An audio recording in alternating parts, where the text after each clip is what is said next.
Our next speaker has been participating in Special Olympics for the past 5 years, where she excels in both gymnastics and cheer.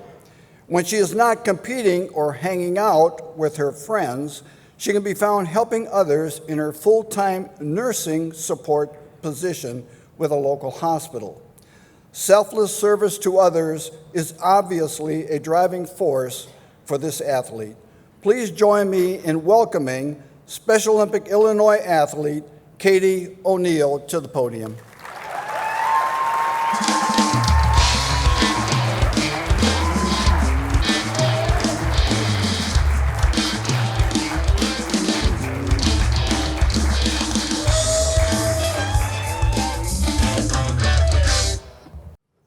Hi, I'm Katie O'Neill, and I am 23 years old.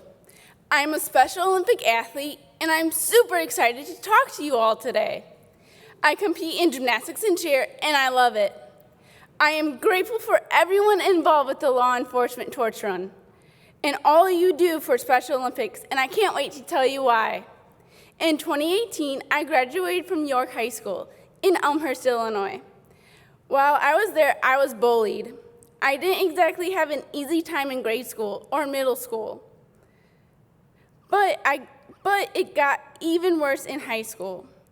Since I never had any real friends, I had a hard time finding a place to sit for lunch and didn't have anyone to hang out with. I was desperate for friends. I didn't like having to sit by myself. The only kids who would let me sit with them were the bad kids. I tried to sit with them for a while, but they became abusive when I didn't want to do some of the things they wanted me to do. I am scared to think about what could have happened had I not gotten away from them. I was also bullied by the popular boys. When we got our yearbooks, I went up to their table at lunch and asked them to sign my yearbook.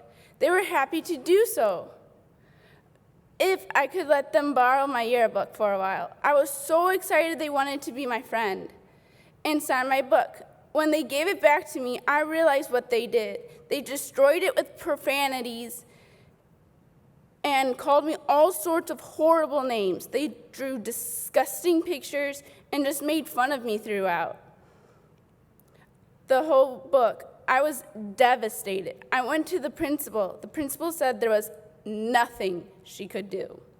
I was mad, sad, embarrassed, and felt so alone. My parents fought for me to be in better classes so I could be challenged and actually learn something. There usually wasn't time for teachers to help me in my special education classes because my needs weren't as obvious as other students. I really just never fit in because I didn't look like or act like other kids in special education classes. But I didn't exactly fit in with typical kids in their classes either.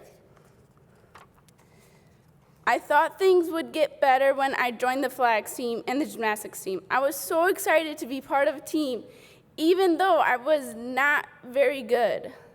But things didn't go quite as planned.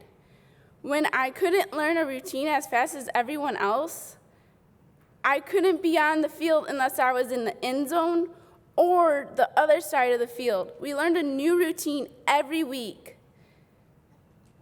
And I used to have to tape myself doing the routine so they could judge or vote on whether I was able to perform that week.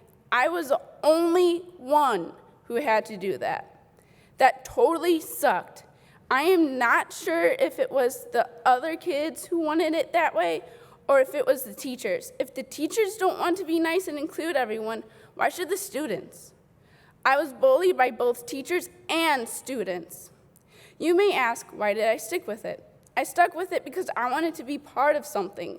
I wanted to have friends and have fun.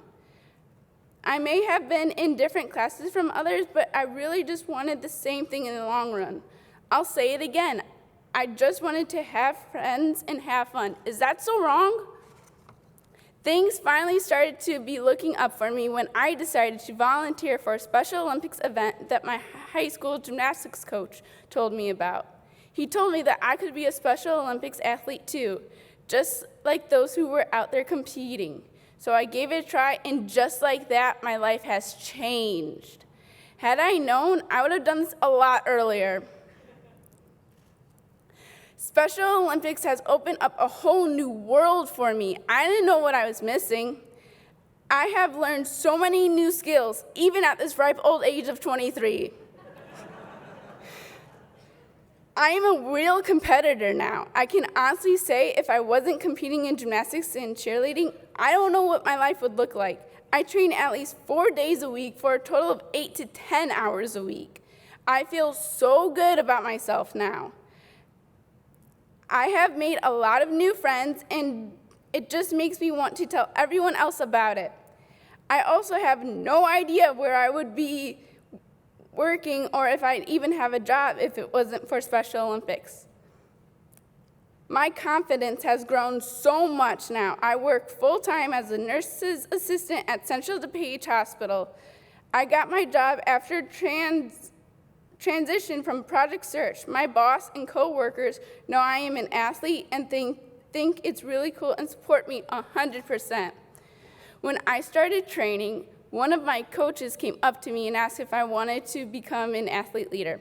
I didn't know what that meant, but I am always happy to try new things. I quickly learned that being an athlete leader meant giving speeches, helping with fundraisers, and most importantly, creating awareness for Special Olympics. It has been a great experience so far, and I'm excited to continue to do this while also trying to help the world to become more inclusive. One of the many reasons I like being an athlete leader is because I want to help everyone who wants to be an athlete to be an athlete and to be as happy as me.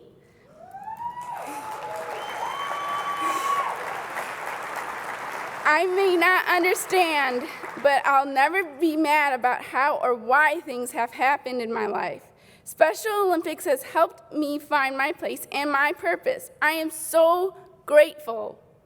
I never want to sit back. I want to be part of the solution.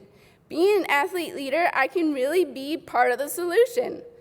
I also want to advocate for my new friends. I am so excited. I now have a voice to help. I'm a voice for those who have no voice, and I'm taking this opportunity seriously.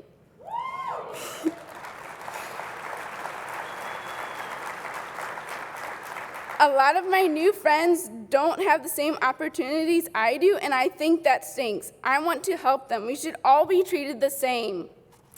Today, I'm really excited to be part of the law enforcement torch run. I had fun when I did the polar plunge, helped with the cop on a rooftop, and had the chance to speak at other law enforcement torch run events. My cousin, Kevin O'Neill, just became a sergeant in the Chicago Police Department. He's in District 4. I think that's pretty cool.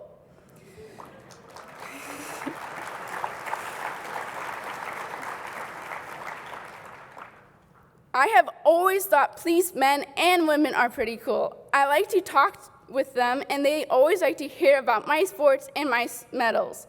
I always try to thank them for their service, and I want them to know I think their job is super important. Their job is to serve and protect all of us. That's not an easy job.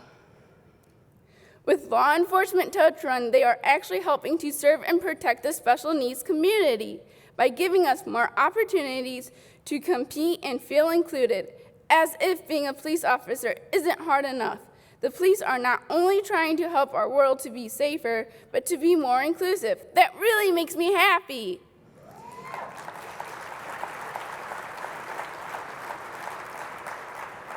By creating awareness and raising tons of money for Special Olympics, the police force is actually going to change the world. Policemen and women are so cool.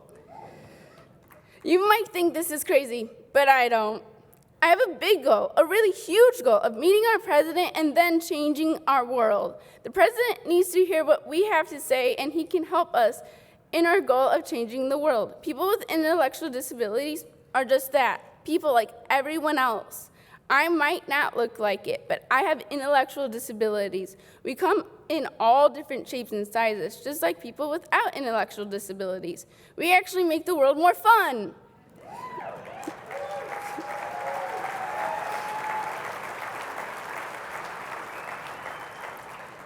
Wouldn't it be boring if everyone thought or learned the same way, or were all the same shape and sizes? I am so happy to be part of the law enforcement torch run, and with your help, we crushed this goal. Thank you for letting me share my story with all of you today. Now let's get started and let's do this together. Thank you.